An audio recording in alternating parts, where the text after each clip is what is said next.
כרגע אני רוצה להציג בפניכם איך אנחנו פותרים בעצם את הסוגיה הזו של לכתוב מימין לשמאל. אז אנחנו מדברים על ערבית, על עברית, אנחנו מדברים על קורדית ועל עוד כל מיני שפות שנכתבות בעצם מימין לשמאל. אז בואו נתחיל. זו תוכנת RTL Fixer. התוכנה הזו בעצם היא רצה ברקע, היא לא חייבת להיות על המסך שלי כל הזמן. וכדי להפעיל אותה, ספציפית כי אני עובד על macOS, אני בעצם משתמש באיזשהו קיצור שהוא Control Option Shift. וכפי שאתם רואים, זה הפך בעצם לצבע ירוק. ואני גם רואה למעלה פה שבעצם הוא מופיע לי בצבע ירוק. אני יכול ללחוץ על ה-X והתוכנה עדיין רצה לי ברקע.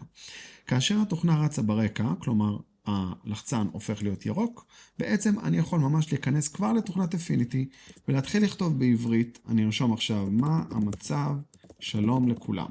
כמו שאתם רואים, הכתיבה היא בעצם רציפה ומהירה.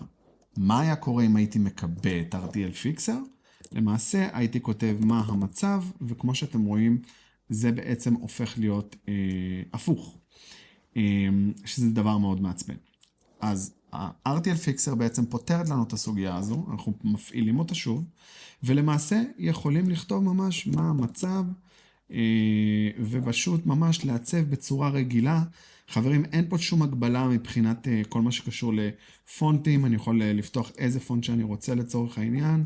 זה לא שכאילו התוכנה לא מבינה פונטים או שהיא לא קולטת דברים כאלה. בסך הכל מדובר על חוסר תמיכה בשפה עצמה. ו-RTL Fixer פותרת לנו את הבעיה הזו, וברגע שהיא פותרת את הבעיה הזו, אנחנו בעצם יכולים לבצע עיצוב גרפי בצורה רגילה, לעבות טקסטים, להקטין אותם, להגדיל אותם, ולעבוד בצורה מאוד מאוד מאוד נוחה.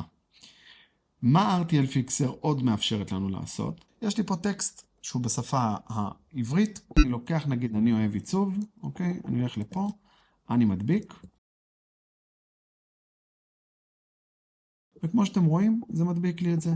לצורך העניין אני לוקח בצורה חופשית ויצירתית, לוקח את הטקסט הנחמד הזה פה, ואני מדביק אותו, ואנחנו רואים שהוא הודבק, ואני יכול לעבוד איתו, ואני יכול לעשות איתו מה שאני רוצה.